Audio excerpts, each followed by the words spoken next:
Então, o que eu queria que vocês percebessem é que com o nosso crescimento, muitas vezes, a gente deixa que a autoestima seja afetada. E a gente, às vezes, tem condicionamentos por causa da nossa cultura. Você deve ser magro, você deve ser bonito, você deve ser jovem, você deve ser uma pessoa, como se diz,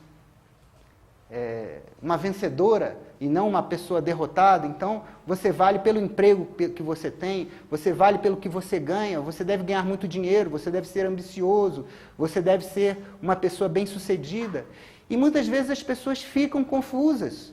Às vezes você tem um filho que ele tem uma aptidão, por exemplo, para música, ou para pintura, ou para escultura, mas você fala, não, você tem que estudar para um concurso público, você tem que ser alguém na vida, e às vezes aquela pessoa vai deixar de fazer alguma coisa que ela tem um verdadeiro pendor, para ficar 30, 40 anos num escritório, ou às vezes longe do que ela gosta, para depois, quando ela se aposentar, ela voltar, se puder, ou se sobreviver, não fazer essas doenças todas que a gente está falando aqui, o que ela realmente queria, para agradar o pai, para agradar a mãe, para agradar o tio, ou para agradar a sociedade.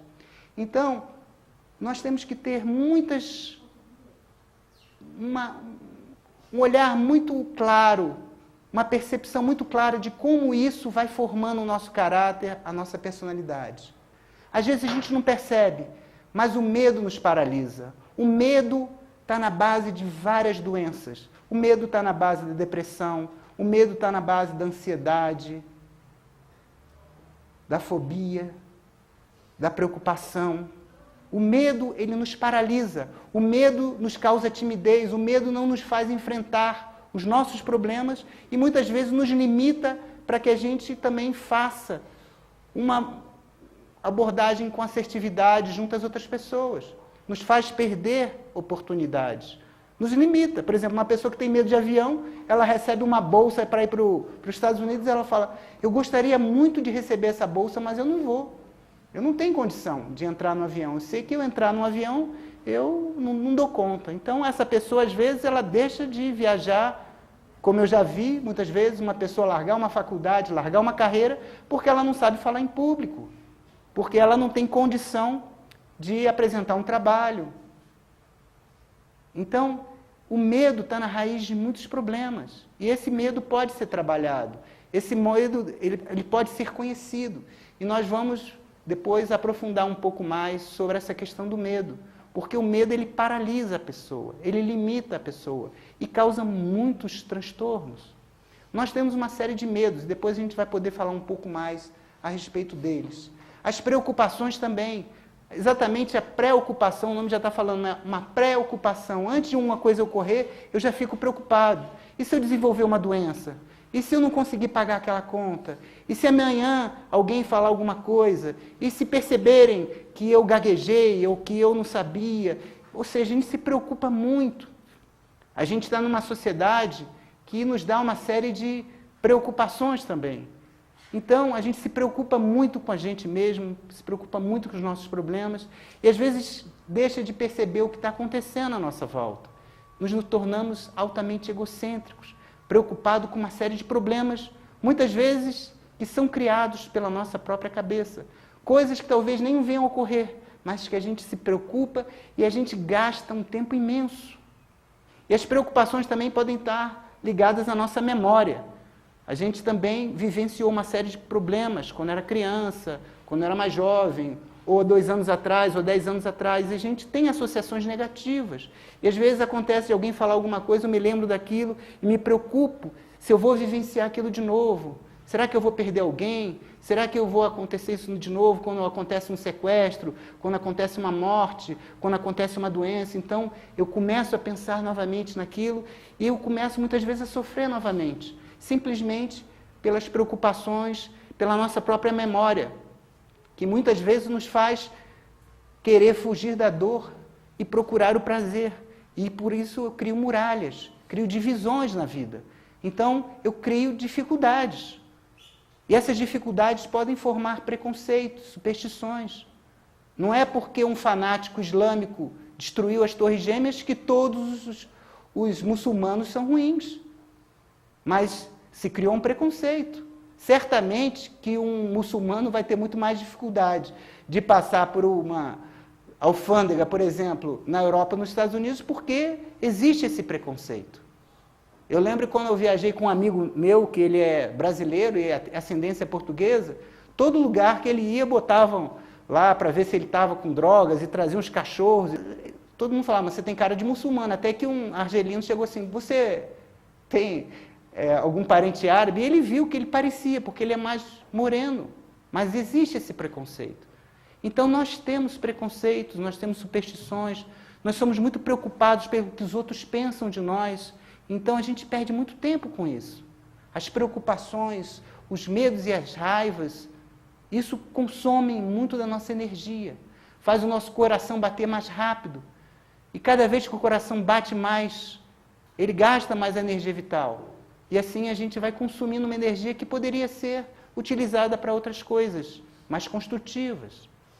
Nós não respiramos direito, nós não bebemos água direito, nós não consumimos os alimentos certos, ou seja, nós não sabemos ou não fomos educados para ter uma vida organizada, uma vida feliz.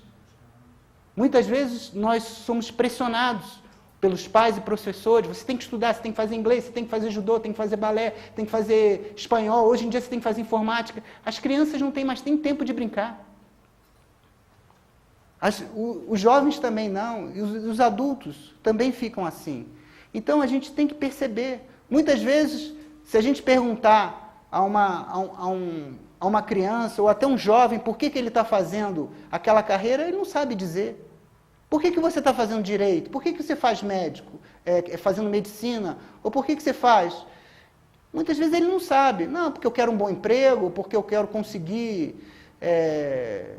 ter um determinado salário, ou porque meu pai também faz, e ele achou que seria bom para mim. Quer dizer, as pessoas às vezes vão fazer alguma coisa que elas nem sabem se aquilo vai ser adequado para elas, se elas vão gostar de fazer aquilo, se elas vão amar realmente ser médicos, ou ser engenheiros, ou ser odontólogos, ou serem assistentes sociais. Muitas vezes a pessoa não tem aptidão para aquilo.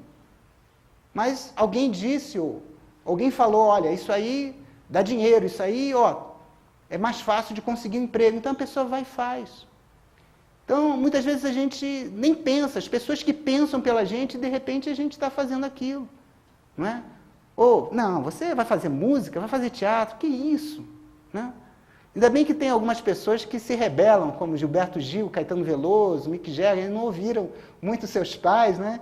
E acreditaram no que estavam fazendo e fizeram uma carreira e até talvez tiveram muito mais sucesso do que fossem simples funcionários públicos ou tivessem ido para o escritório do pai, do tio, do avô. Mas voltemos à nossa palestra e procuremos saber por que nós temos tantas dificuldades. Como eu disse, isso é apenas um resumo e apenas uma visão, uma forma de ver por que nós temos tantas dificuldades nos relacionamentos interpessoais. Isso também é uma coisa muito importante. Muitos de nós fomos humilhados, rejeitados ou abandonados verdadeiramente.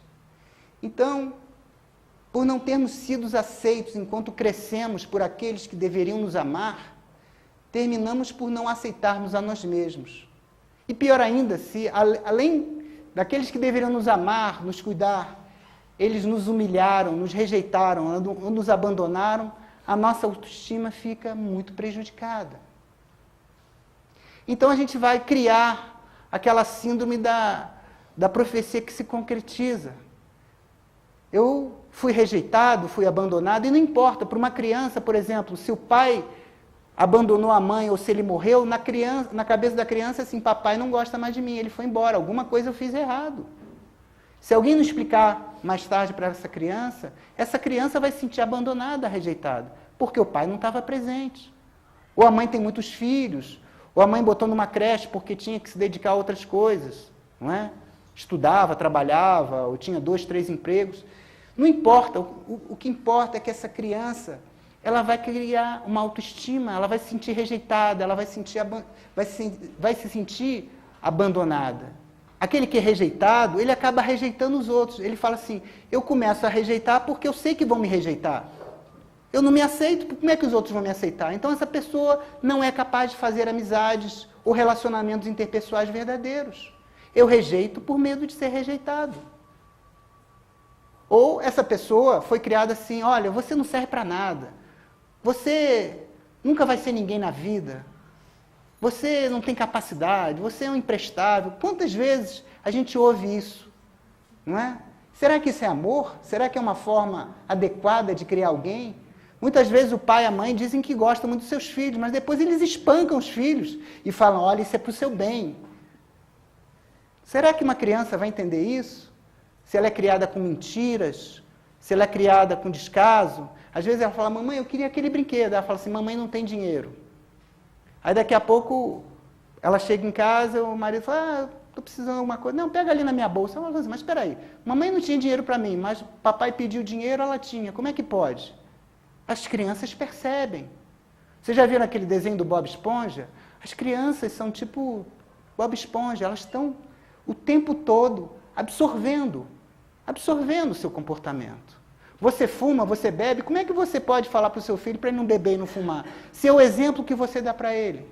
Se você mente, você tem uma conduta ambivalente, como é que você quer que o seu filho cresça de uma forma em que ele se sinta respeitado e que ele te respeite? Tudo isso vai ter consequências. Então, por isso que a humilhação, a rejeição e o abandono vão mexer muito com a formação do nosso caráter e com a nossa autoestima. Muitos de nós vão se tornar tímidos, ou até desenvolver uma fobia social, ou não conseguir se expor ou falar com as outras pessoas. E pior ainda, se elas conseguem ou procuram pessoas que foram iguais aos seus pais. Muitas vezes vai achar uma pessoa que é agressiva, que é autoritária, e ela não vai nunca conseguir se impor, ou dizer o que ela quer, o que ela gosta, o que ela não gosta. Porque as pessoas que são muito agressivas, muito raivosas, elas conseguem se impor, mas aquilo cria muitos problemas, principalmente nas pessoas que têm baixa estima. Porque a pessoa que tem baixa estima, ela tem dificuldade de dizer o que ela quer, o que ela não quer. Você está bem? Está bem ou não está? Ela engole. Só que se engolir vai causar problemas. Ah, você pode ter certeza. Vai causar uma série de doenças. E a gente vai ver isso. Essa baixa autoestima cria um mecanismo de esquiva das pessoas. Como eu falei, pode levar até uma fobia social. Eu rejeito por medo de ser rejeitado. Porque eu fui rejeitado lá atrás, pela minha mãe, pelo meu pai. Eu me senti humilhado, eu me senti abandonado. Então, se eu não valho nada, como é que você pode achar que eu valho alguma coisa?